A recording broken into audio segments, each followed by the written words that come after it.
Teman-teman, selamat malam.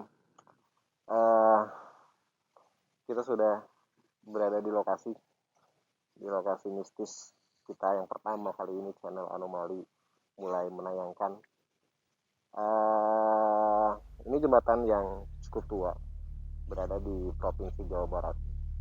Jembatan ini tepatnya di daerah Sumedang, dinamai dengan Jembatan Cincin. Kenapa disebut dengan Jembatan Cincin? Karena mungkin teman-teman ada yang tahu, ada yang belum tahu. Jembatan ini sebenarnya kalau misalkan dilihat dari jauh itu ada lingkaran di bawah, di kaki-kakinya, di lingkaran kaki-kakinya seperti melingkar cincin. Jadi makanya jembatan ini disebut Jembatan Cincin.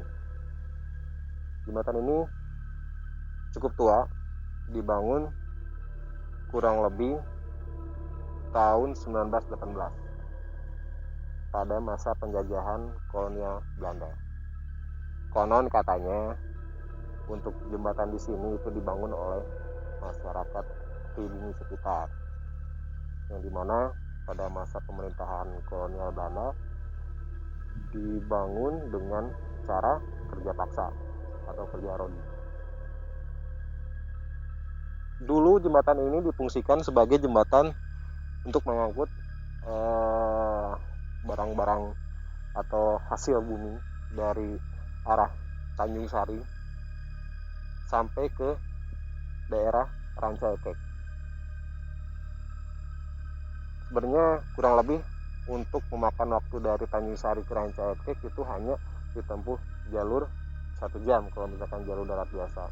Yang saja pada zaman itu jalur darat itu di daerah sini mungkin tidak sebagus dengan sekarang.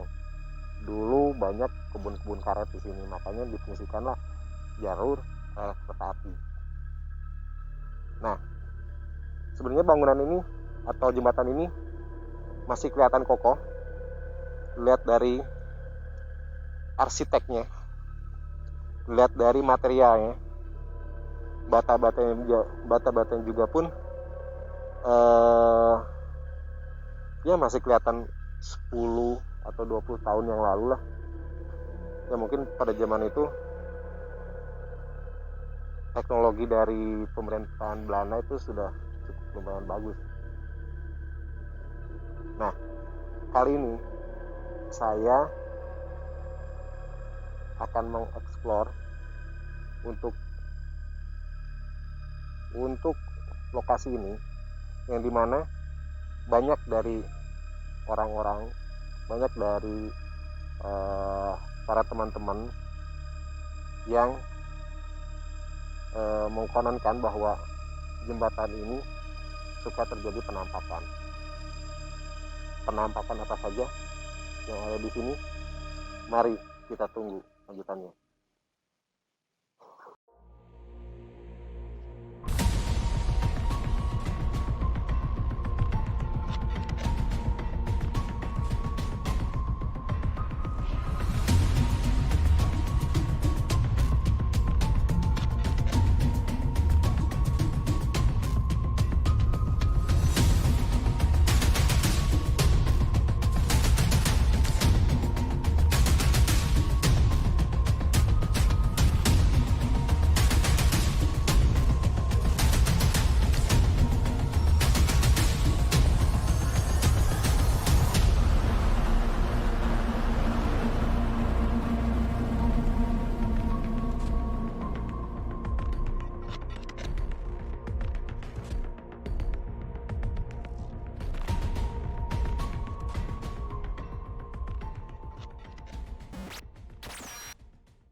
Oke, teman-teman, bukan channel Anomali kalau misalkan kita tidak membahas cerita-cerita mistis yang ada di jembatan ini. Ada beberapa kisah yang menginspirasi saya untuk datang ke lokasi ini. Salah satunya dari kisah yang saya ceritakan ini merupakan kejadian yang katanya ada yang melihat secara langsung bahwa kalau misalkan berjalan malam di tempat ini, tuh saya juga sudah merinding sih sebenarnya udah merinding sih untuk menceritakan kisah ini, karena mungkin ini juga cukup larut malam ya, kurang lebih sekarang jam setengah 12 malam.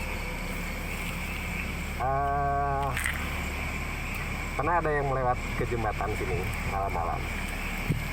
Pada saat itu melihat ada sosok bayangan putih menyerupai seperti wanita, dan ada juga yang katanya pernah melihat sosok dari manusia yang tidak ada kepalanya. Sebenarnya kita juga di sini akan coba mengeksplor lokasinya dari ujung sana sampai nanti ke ujung sana jembatan, untuk coba nanti dokumentasikan lewat foto, lewat video. Mungkin nanti dari teman-teman ada yang melihat sosok-sosok yang ganjil atau yang mungkin tertangkap oleh kamera kita. Kita akan melanjutkan eksplor kita selanjutnya. Dari cerita-cerita yang ada di masyarakat, bahwa ada yang menemukan atau menampakkan dirinya sebagai sosok wanita yang memakai busana putih-putih seperti itu. Kita coba sini ya.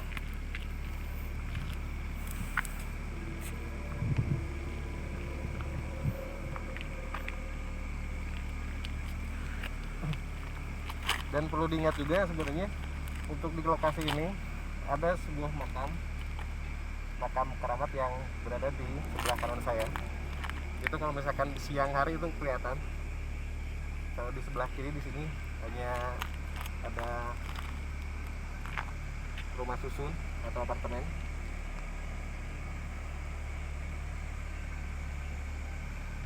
Dan ceritanya juga berkembang di masyarakat di sini bahwa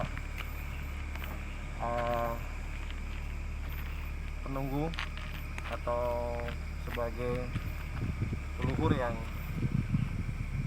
menguasai jembatan atau daerah sini itu katanya disebut sebagai Mbah Jamrong.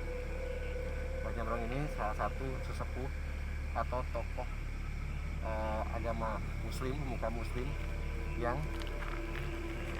yang makamnya berada di daerah sebelah kiri saya, di makam sini. Kita sudah akan sampai ke ujung.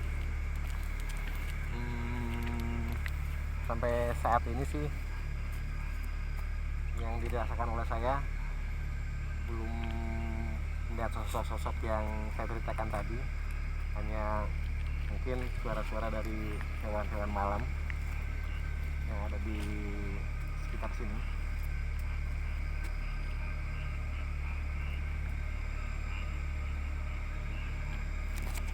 Oke, teman-teman, kita ke tengah lagi aja.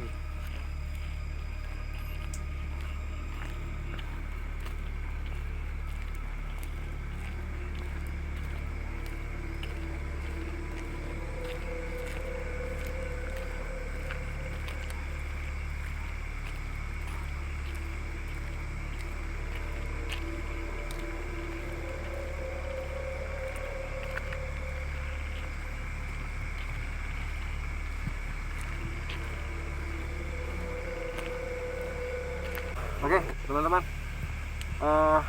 kita sudah coba untuk berjalan dari ujung sebelah kanan saya sampai ke ujung sebelah kiri saya.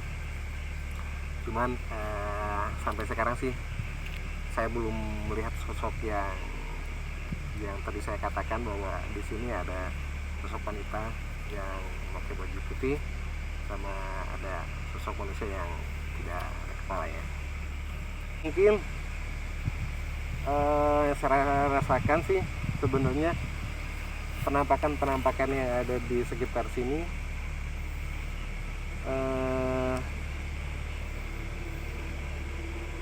hanya sekedar kebetulan saja, hanya sekedar orang yang melewat dia bukan asli daerah sini, sosok-sosok yang ingin menampakkan itu ingin terlihat eksistensinya oleh orang-orang yang baru pertama kesini, bahwa sebenarnya di daerah sini itu ada. Makanya mereka atau sosok-sosok makhluk astral itu ingin menunjukkan eksistensi kepada mereka. Sampai di sini saja anomali hari ini kita akhiri. Kita akan eksplor lagi lokasi-lokasi mistis lainnya. Sampai jumpa di anomali lainnya.